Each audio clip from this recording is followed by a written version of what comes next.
All right, welcome back to the program 107. It's a Thursday afternoon, and we are on, I don't know, some kind of watch. I guess we got some heavy rain watch. Is that a watch? Is that an official watch or something?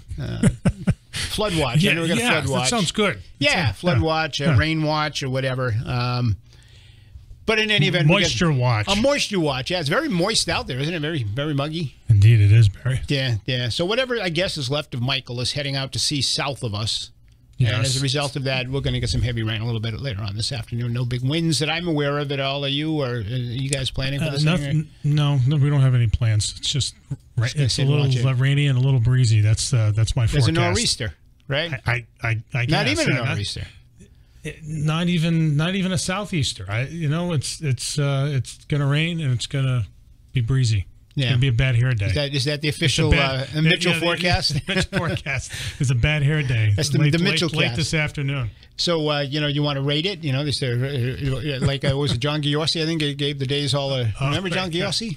I do. Remember him? Channel 10? Yeah. John Giorgi. Today's going to be a 4 weather day. Who was the guy on Channel 6 when Channel 6 was in New Bedford? I mean, I'm having these distant recollections of...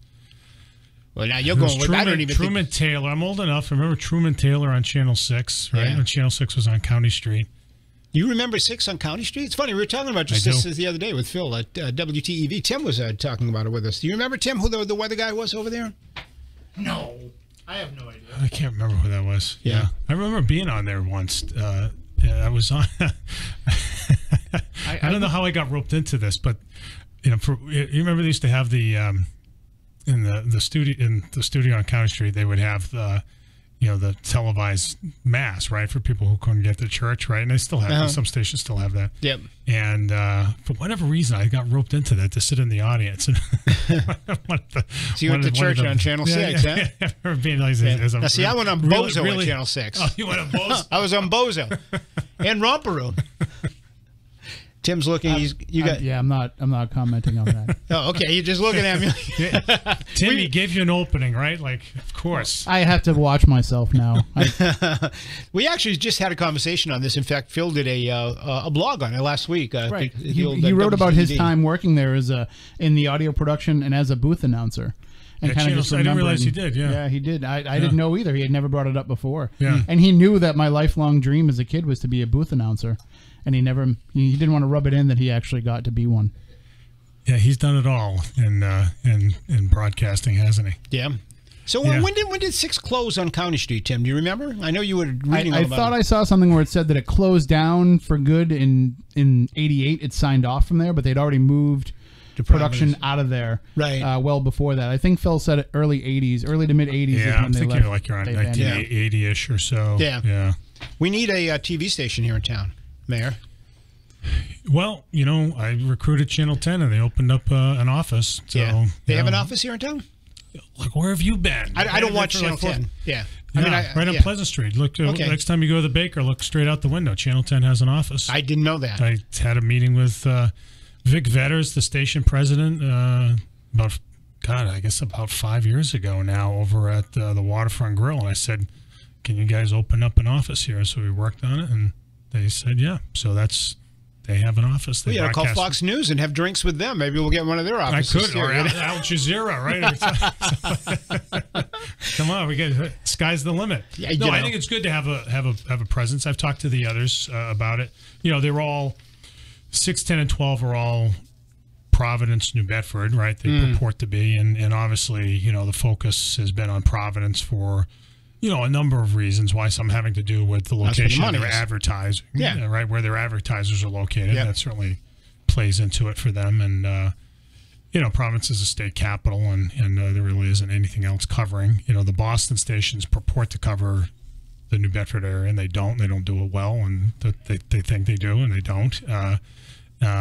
So, I generally don't watch them. I watch 6, 10, and 12. Well, even them, 6, 10, and 12, the only time you hear is if there's some bad news. No, that's not the case. No, so I think it's true generally of TV news that they will drift to the fires and to the crime scenes and whatnot. But they've done lots of stuff on New Bedford that doesn't fall into those two. Now, see, Channel 5 gives us good coverage. They come down here for Chronicle. They're always doing a nice that was a one-off thing. I mean, sometimes the Boston News definitely arrives here for to film blood and yeah, it's awful spooky. I live in the North End, and I'll hear the helicopters, and then there'll be one, and then another one. And then another one. They're all coming from the north, heading toward the center. And I'll immediately. I texted Tim last night because I saw this happening, and it's like, "What's going on? I see the news helicopters. Oh no!" So you figure something's going on, Yeah, I don't know why they were here last night, but I think those the Boston news programs tend to think that New Bedford is within their ambit, and it really isn't. Well, they were in Fall River today, that's for sure. Yeah, I suspect they were. Yeah, I think everybody was over there. I think they still are right now. The Boston news crews, I'm sure. Mayor Fall River. Jasiel, I'm sure a number of them are confusing Fall River and New Bedford as they always. They may, Hopefully, they don't put a graphic up of City Hall, and think it's government center. Yeah. So I'm sure they're all over there. What is that? I mean, wow. I mean, that's huge news for southeastern Massachusetts. It certainly doesn't impact us in terms of our daily lives here in New Bedford. But I mean, it's a lot of friends and family. My reaction is, I'm not surprised in the sense that, there are enough people out there talking who over the last few months have, who've credibly said that the number of people had gone into the grand jury. And, having, been there, done that many times before, I mean, not testify, but actually, be running investigations. There are two types of investigations. The ones that, in these types of cases, and they're the ones in which the government just takes a peek and see if there's anything worth spending time on. And then there's the ones they actually spend time on because they're working to tee it up for an indictment. It was pretty clear that it fell into the latter category. They put a lot of people in the grand jury to lock in their testimony, and so it was just a matter of time, it seemed. But my overriding reaction is I feel badly for the folks in Fall River who haven't had the kind of stability in City Hall they deserve in a long time. It's been a while. Yeah. It seems to be one scandal after another in Fall River's government. But when you got the FBI, the IRS. But I also think that too, that there's also this reflex, and not so much here, but outside of southeastern Mass, to link the two cities. And I just think that's just they're different places, and so I think it can be a little different places, different economies, frankly. And ours is more maritime, and theirs isn't maritime at all. There are manufacturing and distribution economies, but it's sectors in their economy, in both economies. But there are I've never been one to subscribe to the whole South Coast thing. That's where for us. It's always been Greater New Bedford in my administration, at least. And it's not to say we don't partner with Fall River. It's just that this conventional wisdom that the cities are, at least from the Bostonians' viewpoint, the two cities are, linked is just not something I accept at face value. South Coast, I never was for that either. I think you surrender your identity when you call the area South Coast. I think you diminish the central role of the city in the, in the region's economy and its culture, right? Things we've always, in my administration, have taken a city-centered approach to economic development. We're all about regionalism, but it's the region isn't defined by a coastline; it's defined by the city. Well, I mean, back in the day, that regionalism was the big thing. I mean, back during the Dukakis administration, they tried to push that Golden Triangle thing and try to make that's the state telling us what to do. And so, no, we if there's anything I want whenever I'm done with being mayor, if there's anything that I want to leave behind, is that we need to here to take affairs into our own hands and not let somebody else define us. So are you interested in Ed Markey's seat if he decides not to run in 2 years? Is that something you'd consider? I don't know. Jeez, I mean, you made it clear here before that, at some point, you're a young guy, some point down the road, you might... I'm not as young as I used to be. Not 2 years ago, no, but is that something you would even consider? I would consider running for other offices, yeah. Whether it's that one or something else, I don't know. I mean, when I left the U.S. Attorney's Office to run for mayor, I think a lot of people thought, well, why are you doing that, right? So I think people thought, well, why do you want to be a municipal official and so forth? And the short answer is that I love our city. I really do. And I feel very passionately about it. And, I hope at some point that I felt at some point if I did a really good job as mayor, then maybe if I'm interested, and it's a big if, in running for another office, that people would say, oh yeah, you did a good job. He did a good job there, and you should consider him. But my focus is on making our city better. And I don't mean to sound coy or evade your question, but I really do feel that way. Well, I mean, certainly nobody could accuse you of using the city as a springboard. You've been around for a while, right, and you've left your mark. And but I mean, what would you be interested in? I mean, something like I don't know, maybe. I mean, and I'm not looking to make a headline here and say the mayor wants to be the attorney general, but I mean, is that something that would interest you? Something I will say so. I will say so. I won't say what. I don't know. I mean, I really am focused on the job. What people have, the number of people have come to me and suggested you should run for state attorney general. I would consider that if I thought that I could be as devoted to that as I am to being mayor. And I don't know that I can answer that question in the affirmative. I'm totally into this job. I get up every morning ready to go and ready to sink my teeth into it because I feel, we're making progress. It's hard, but I think the effort's worth it. And if you have a job in which you can say that about, you're probably a pretty happy person. But there is a time in your career.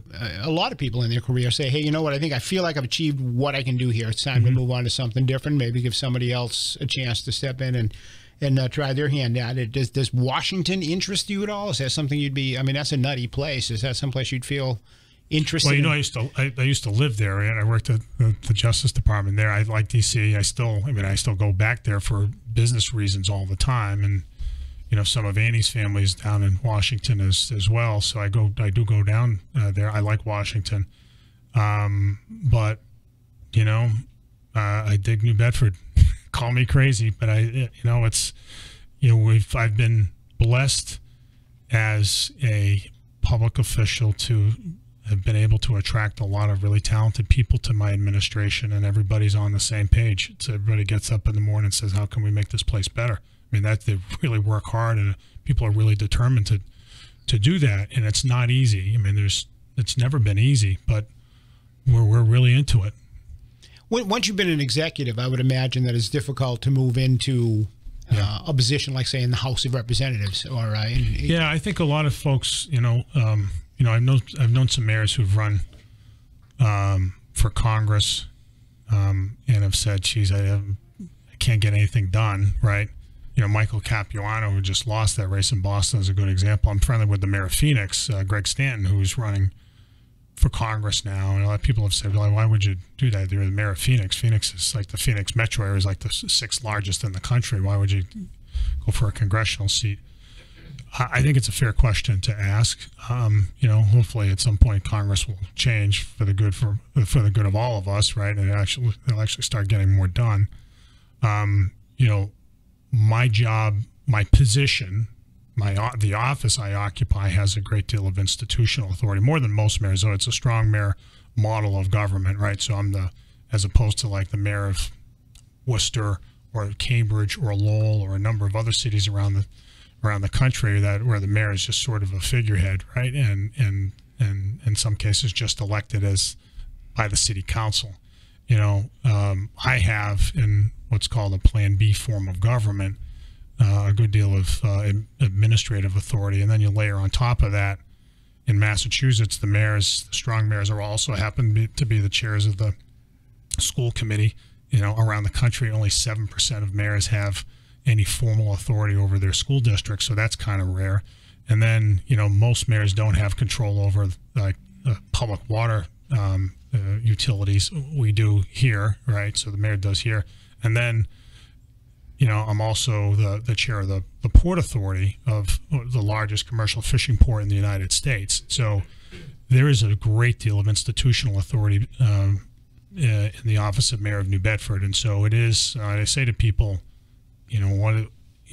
what's appealing about it, and that's part of that has to be part of the answer. If you build a good team around you, the position has the institutional authority to allow you to get a lot done. And I think the proof's in the pudding. We've been able to get a lot of stuff done that's been, difficult over the years for others to get done. And, there's something very attractive to me about, just keeping at the work. So it's not that. It's not an announcement either. No, this is just like we're talking just between the two of us here. Yeah, but just between us. So anyway, it's just something to say. It's a way of saying that I find the job gratifying. It's not easy. It's not fun all the time, but it is gratifying. But you're facing an interesting decision here, because not only are you looking at whether or not you want to do another hitch, but that next hitch wouldn't be just simply 2 years. You'd be committing to 4 years. Right. So I suppose that changes the dynamics, right? When you're thinking this thing through? Yeah. I suppose it does. You want that 4-year term to go well, because it's going to set the tone for future 4-year terms. It's not for me. So part of there are all sorts of considerations, including, what my kids are doing. And, look, I think people know, my wife Annie has a tremendous career in her own right. But it's 60 miles away in Boston when she's not, flying. So like this week, she spent the last 6 days speaking at a conference in Switzerland, and she goes to DC on Saturday, and then she goes to New York next week. And then she goes to Chicago after that. Just in this month, there's 6 trips, right? So, just to give you a window into this is why I've got 3 kids in school and going to their games and all that stuff. So, it's a little bit of a frenetic pace, but my family is at the middle of these decisions. I don't bring it up all the time, but so that factors in as well. But, in a business like yours, there are certain windows that open and close. Mm-hmm. And I started this conversation by talking about Ed Markey, and nobody knows what Ed Markey is going to do, but there is a rumor that he's not going to seek re-election in 2 years. That's a window that opens every 6 years. Not only does it open every 6 years, but, this may be the first time that seat opens without an incumbent for a long time. So those are things that you got to consider, right? You got to know when to jump at an opportunity and whether you're truly interested in it. And that's why I asked if you'd be interested in that particular position, or at least giving it some thought. Yeah, I don't know. I'd be surprised if he retired anyway. I think there are those rumors, but, and I think he's of an age. I think Ed is about 70 or so. But it's pretty much all he's done his entire adult life. I think he first got elected to Congress when he was maybe about 30 years old. Yeah. So, he's been doing that thing for a while, and I'd be surprised if he just sort of stepped away. Would you ever be interested in being governor? It is an executive position, right? We don't have term limits here like they do on Rhode Island. Well, there hasn't been a governor of Massachusetts from New Bedford since the 1850s. That was Governor Clifford, for whom that, So you've been researching this?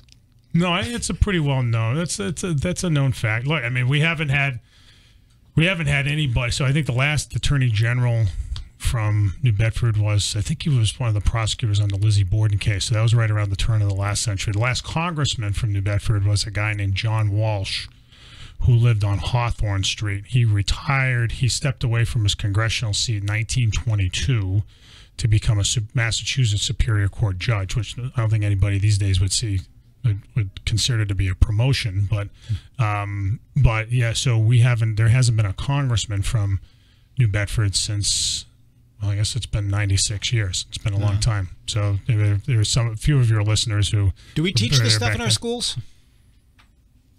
I don't know. Shouldn't we? Civics? Yeah, I think we need more civics in our schools, if that's what you're asking. Yeah. Yeah, a little bit New Bedford history. You know, people understand these things. I think there's a role for more New Bedford history in our school system. I think there's absolutely. You know, we tend to focus on Whaling as we should as local history, but there's a lot more to New Bedford than that. Want to take a few calls? Sure. We've got a whole bunch of people that are waiting there, so why don't we do that, and then we'll take a break, and we'll talk about some other stuff as well. 508-996-0500. Let's go to the phones, and you are first with Mayor. Good afternoon. Good afternoon. I got some good news for you guys to help the mayor joggle that memory of his. Yes, Truman Taylor was the head, and I didn't Google none of this. This is all coming from memory. Okay. Truman Taylor was the #1 newscaster on County Street in New Bedford. And the meteorologist that was back then with him as his partner was Bob Bassett. Does that ring a bell? Yeah, I remember Bob well. Bob was friends with my parents and his girlfriend Joni. But Bob wasn't really a weather guy. He did a lot of different functions on the air. He would sometimes, back in the old days, they would just rip the wire forecast and point to a map, and that was about it. They'd open the window and say rain. Yeah, exactly. Observation weather. Yeah, yeah. The second thing for the mayor that will help him with the city, we're still in the watch, but I'm getting a report that we're going into a warning. The rainfall is anteed up. It was 1 inch. Now it's gone up to 1.4 inch.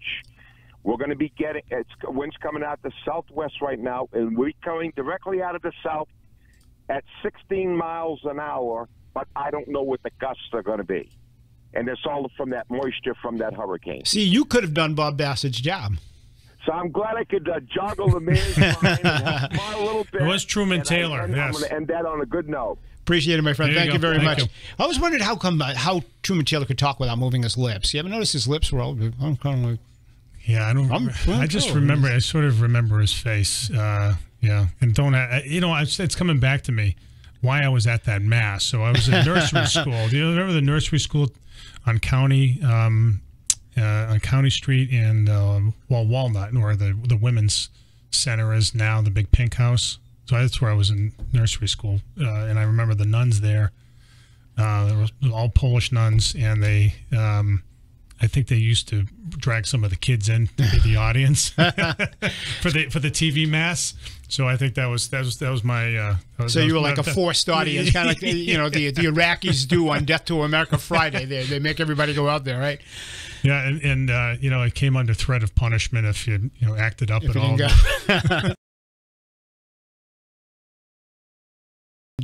Good afternoon, gentlemen. Hey. Good afternoon. Hey, John, first of all, any person who's over 21 years old who has a family who goes into politics has to be a little crazy. Let's just okay. All right. Plate. All right. You're doing a good job. We haven't connected in a while. In regard to what he was saying about in politics, as you know, I've been in and out of it for a long time. In common sense, because of traditionally, like you were saying about the congressman, the last attorney general in our area, in realistic terms, if you were going to make a move, district attorney, state rep, senator, county commission, that keeps it local, keeps it smart. To have any city mayor other than say Worcester or Boston to go for a statewide job, statistically those numbers are always against you.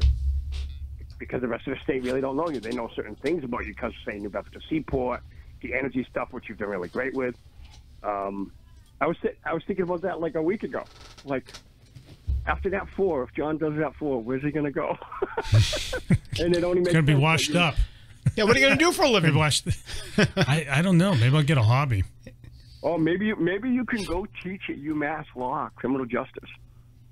No, they don't have that there. Yeah. They have that at the Southeastern Mass Law School, though. Yeah. I think probably Attorney General. I think that's probably what he's going to do. He's going to just wait for Maura Healey to find another job, right? We can take care of that for you, Mayor. Hey, on a real quick one. Coming into the holiday season, John, I noticed last year getting the holiday decorations was a little behind the normal schedule, like in the downtown area and North End. Because of last year's, whatever that hang-up was, are they going to be trying to get ahead of that? Like in early November instead of mid-November? It's October 11th, and I don't see any snowflakes up on the light poles yet. Well, it's been pretty warm out. That was to become an issue. It's pretty warm out there, Phil. We still have the planters up in front of City Hall. The hanging plants. I'm still wearing my shorts. Hey, you know what I did the other day? What did you do? I went to East Beach. We were bored. My daughter Lauren and we went to East Beach. I actually went in the water. Wow. There wasn't another soul on the beach. She didn't go. She thought I was nuts. I said, no, I'm going in. So I went in the water. Yeah, it's just the two of us there. The place is empty. I was like, this is great. We have the whole beach to ourselves. There you go. All right, thank you for the call, my friend. 508-996-0500. You're up next with the mayor on WBSM.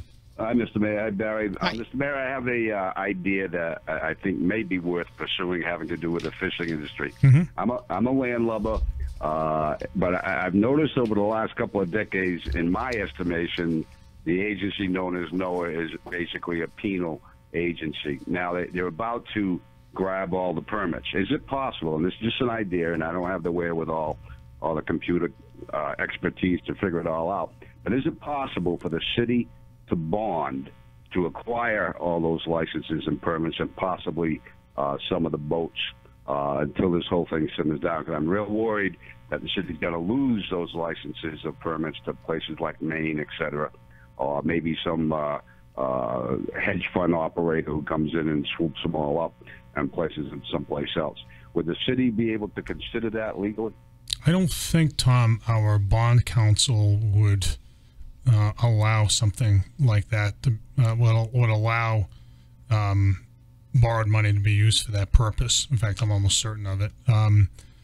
I also don't think it's a foregone conclusion that we're going to lose. The Port of New Bedford will lose those permits. Carlos, you're referring to Carlos Raphael's permits, both groundfish and some scalloping permits.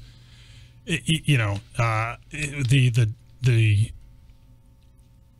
notice of violation that came out, I don't know, a couple of weeks ago was just that. It was an allegation. It wasn't a final resolution. I know that, Carlos's attorneys are working on the sale of certain boats to others in the port, boats and permits. And so I think, hopefully, and then I've certainly done, whatever I can to facilitate those conversations. I think in the next few months you'll see that play out. My biggest concern is that, some of the permits, particularly not so much the scallop permits, but the groundfish permits will be bought up by some of the environmental groups and essentially shelved. That's probably the biggest thing. So as far as the scallop permits go, those will get bought up, and the scallops will come right back here. They just will. We're living in a time where there's tremendous consolidation up and down the East Coast that is finding its way here. For sure. In 2010, I think they said we had 120 boats. Now we're down to less than 20. But those are draggers, right? So, right. But we have. I'm not talking about scallops. I'm just talking fishing. Yeah. So there are far fewer draggers now since the introduction of the catch share system in the Northeast. Yeah. So and with the decline in stocks and a number of other reasons. Yeah, it was a terrible move by NOAA. I think that was unfair. It didn't reach the levels of the spirit of Madison Stevens, but we're unable to respond to it in a way to help them at least adjust the catch share system. They're not even counting fish that get thrown overboard, and then they come back at us and say that, well, you only caught 2 yellowtail last week. They don't mention the 10,000 that they had to throw overboard, and then they make their stock assessment on those numbers. So it's really unfair what they're doing. No, the stock assessments are really flawed. The total the allocations are based on flawed decision making. It's one of the reasons why, frankly, I've been pushing so hard over the last couple of years to get NOAA to rebuild its science center right here. Right, and if you think about it, so there's a huge disconnect between NOAA and the fishing industry. And what I've been saying is, look in Massachusetts, 70% of the landings come into the Port of New Bedford when you include the Fairhaven side as well. 70%, and yet about 1% of the NOAA employees are here, right? So there's they are centered. The regulators are centered up in Gloucester. The scientists are down in Falmouth. There are a bunch in Boston, and there's like a handful of employees here. They don't talk to one another. They don't, and that's a huge problem. And so, I'm hopeful that the current administration in Washington will take a closer look at this. We wrote that letter a few weeks ago that was signed by over 200 people, mostly fishermen, in addition to elected officials, saying, hey, look, let's get serious here. Think about putting the regulators and the regulated in the same place, and then you actually might start to get some better decisions, because nothing else seems to be working very well. Tom, appreciate it, my friend. Thank you very much. Tom Kennedy. I share your concern about the environmental groups getting a hold of these licenses. Is there any way that we can, through federal legislation, prevent that from happening? I mean, can we write a bill or have our delegation write a bill that says you got to own a boat and intend to use it in order to get one of those licenses? Well, in theory, you could, and Congress could act on that, but I think the chances of that happening are probably pretty slim. Why would that be? Because there isn't enough support for fishing in Congress? Yeah, no, I think because the environmental groups have a whole lot of leverage on the Democratic side. There weren't too many Democrats that voted in favor of the industry's favorable bill to reauthorize Magnuson-Stevens this past summer. So, I just it's and this is something that, as I testified about down in Washington about Magnuson reauthorization, and that's doesn't seem to be happening anytime soon. The council, I know tonight, is Brian Gomes texted me the other day to say that he's got another letter before the council. He's looking to send letters to the congressional delegations seeking their help in obtaining those permits for the city of New Bedford. And he has been or not shy about coming on the air, and others from the council to complain that they have written to our delegation. I think they said this is going to be the fourth time they've written a letter. The first three have never even been answered. And I mean, that's got to be frustrating when you're trying. I know, here we go again, but it's got to be frustrating. I'm glad there are others, including city councilors, who are speaking up about this stuff, and so it's and I'm glad. Obviously, we're acutely aware of this stuff in New Bedford, being what we are, but as a fishing port. But yeah, it's so we have to keep banging the drum. I'm glad Councilor Gomes is and other councilors are chiming in on this. All right, let me take a break. 508-9960-500, your calls for the mayor and some other topics as well. Stay tuned.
We're back. It's about, what is it? It's exactly 1:44 on a Thursday afternoon, kind of cloudy skies out there. And just a programming note for you. Tomorrow, former Bristol County District Attorney Sam Sutter is going to be in at 1 o'clock, and going to talk a little bit about the Jasiel Correia thing and some other things. Ken Pittman is sitting in for me tomorrow. I won't be here tomorrow, so Ken Pittman will be sitting in, and Ken will be talking to Sam Sutter at 1 o'clock tomorrow morning. So you might want to tomorrow afternoon. You might want to give a listen to that. 508-996-0500. Thanks for hanging on. You next with the mayor and Barry on WBSM. Go ahead.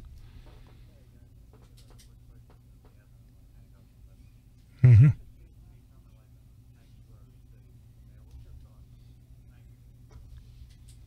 Boy, that's one we haven't had in a while. I used to get that one every single week. Used to get that a lot, yeah. No, it's well, I'll just repeat what we've said in the past and what a lot of people have heard me say, which is, we have not declared New Bedford to be a so-called sanctuary city.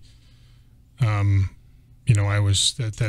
term doesn't appear in the U.S. code, nor is there any generally accepted definition, and my feeling is that there are other ways to convey to people that New Bedford is a welcoming place for immigrants and for anybody, that we're a very open community, without seizing on a label that's charged and just causes division. And so that's the way we've done it. And I think a lot of cities that declared themselves to be sanctuary cities that embraced that label are starting to regret doing that now, not because of an influx of immigrants, but because it just ended up intensifying an already intense conversation. I just to my mind, it didn't make sense just to go with the herd of cities that were heading in that direction. We do our own thing in New Bedford. We are a welcoming place. We have a great track record to support that, and will continue to have that sensibility, and without having to embrace some label. So we don't declare ourselves officially and openly as a sanctuary city, but are there illegal immigrants who are residing here, and are those amongst the folks that you're welcoming to the city? There are undocumented or illegal immigrants, whatever you want to call them, in every city in America. There are some 12 million illegal immigrants in the United States. They live everywhere. Their kids go to public school in every city, I would say almost in every city in the country. And it's high time for Congress to actually get down to the business of coming up with some sensible immigration reform, so that we can give people some clarity about where they stand. Are there illegals being employed in the city? No, you can't employ them, right? I mean, employed by the city government. No, not by the city, but in the city. Oh, I'm sure. Yeah, I'm sure there are. But as I said, not just in this city, but in every city in the United States. So there are people, without immigration status who are, living, in the so-called shadows, who, are part of the, the cash economy in America, and it makes it hard for them to, to make the most of their lives. I happen to think that there can be a compromise in Congress that establishes better border security, because it's hard to, frankly, to be against better border security. It doesn't mean building a $15 billion wall, but there is something to be said for better security along the southern border, while at the same time, creating easier opportunities for people to become citizens who've been here for a long time. Who are American in every respect, but who wouldn't dare go to ICE offices, immigration offices, to start the citizenship process because of a fear of being arrested right on the spot. That's a barrier to citizenship, in my view, and we have to deal with that. But in pledging to uphold the laws of the land, and the Constitution of the United States, you're not supposed to be welcoming people who are here illegally. And you said we're a welcoming city for all. This New Bedford is a welcoming city for everybody. For everybody, legally or otherwise. If you're asking me whether I should be in the business of enforcing federal law, the answer is no. That's not my job, right? I'm not here to impede, and would never impede the enforcement of federal law. And if that's what some mayors have contemplated, I don't agree with that. But again, here we go with the definitional problems with the term sanctuary city. There were a bunch of people around the country who embraced this term, including some people here who insisted that I do that. And I told them, no, I'm not, we can let everybody know that they're welcome without suggesting that we're undermining federal law. But when we welcome people here illegally, are we not? I mean, we're putting them in danger too, are we not? I mean, if because they're living in the shadows, they're not getting the kind of, they're afraid to come out of the shadows, and therefore they're more liable to be victims of crime or scam or. Well, they can make that determination themselves. After all, I mean, they know best about what's safest for them. All I'm saying is that, if people are living in this community and they have a right to send their kids to public school, we will educate those kids. And if someone's a victim of crime, we're gonna go find the people who committed the crime and prosecute them. That's what we'll do. And but we're not throwing up barriers to federal law enforcement and their job in enforcing federal immigration law. We're not going to do that either. I just think it's really unfortunate that the conversation has gone the way it has nationally. It didn't start with Trump. I think he's thrown gasoline on those flames, but it's been around for a while. In fact, it's been around for immigration. Americans have had a very ambivalent attitude toward immigration going back to really since the founding of the republic. You can sort of trace these episodes over time, going from the Know Nothing Party to the sort of the legislation in the 1880s that banned Chinese from all sorts of public accommodations, to the immigration restrictions in the 20s, to a number of other acts of Congress and measures to restrict immigration or to liberalize it, depending on the attitude of the country at the time. So, the ambivalence now is nothing really new for America, but we've got to find a way to fix it. But is it fair to us taxpayers who are seeing an annual increase in their taxes? Is it fair to us taxpayers to have to fund the education and public safety for people who are here in violation of the law? So so they're here and their kids are here, and many times those kids were born here, and so therefore they are citizens.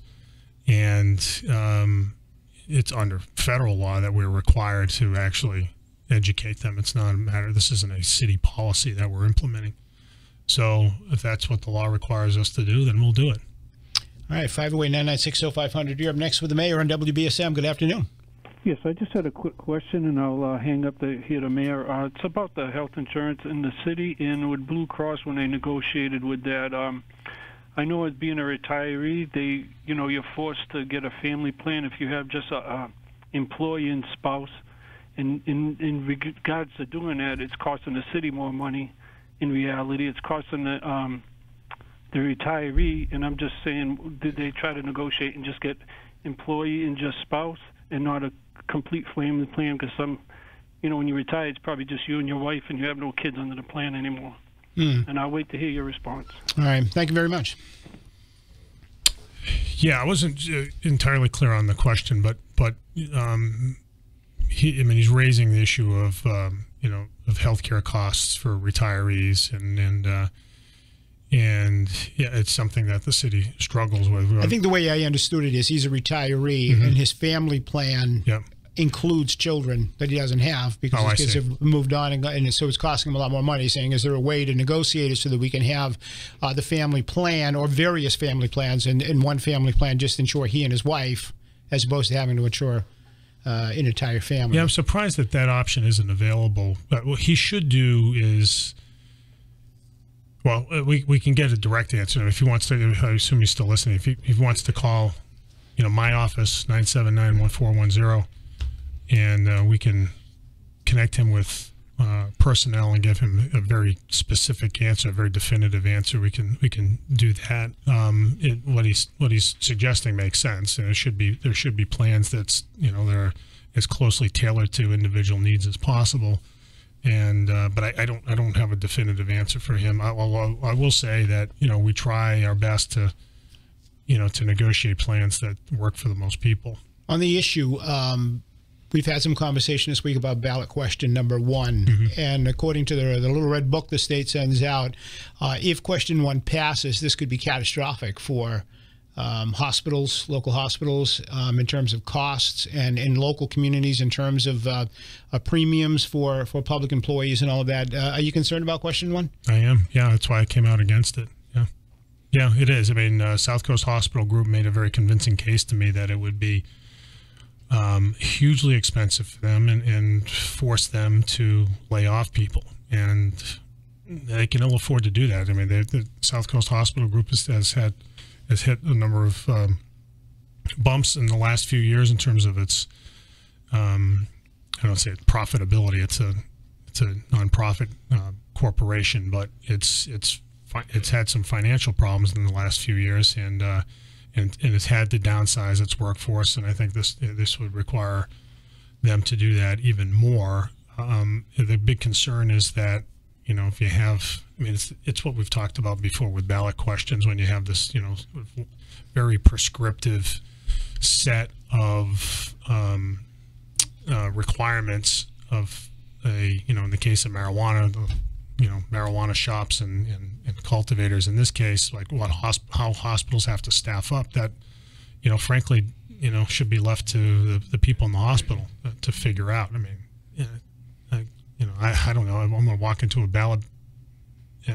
voting booth, and, you know, how would I possibly know, like, what makes sense for any hospital emergency room, you know? And so this would result in increased premiums for city employees too, right?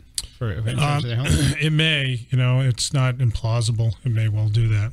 Yeah. I mean, because if it's increasing healthcare costs generally, those are going to be passed on to others, including municipalities. All right. You're next with the mayor on WBSM. Good afternoon. Yes, good afternoon. My question is for the mayor. I'm wondering, during your administration in New Bedford, how many changes are you planning on making with the taxpayers paying for it to Route 18? Wasn't it just a couple of years ago you did all that, new lights, new concrete, stamped concrete, and now they're digging that all up and putting something new lights and everything? How many changes? I think that's an extension from what you'd done before, right? Yeah, where are you saying it? What's being dug up that was just put in a couple of years ago? That's right. Where? No, where? I'm not sure. Stamped concrete coming down South End. Now they got new lights down South End. All that concrete, or, you know, stuff that was put. How many changes to Route 18? It's still Route 18.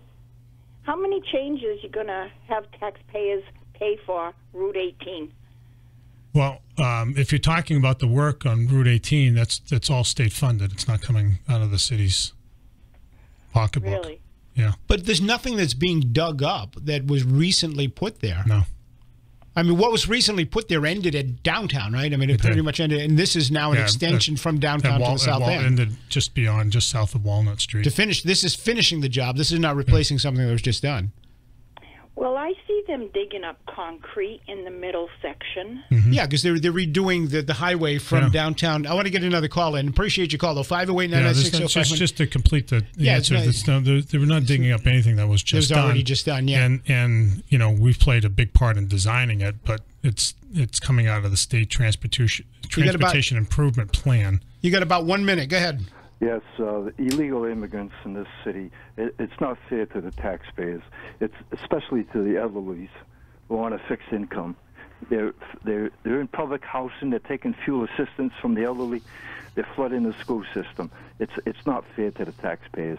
I don't like the mayor's attitude about which part of my attitude don't you like? What do you want me to do about it? Well, to me you're expressing like it's an open city to everybody. Well, that means illegals too.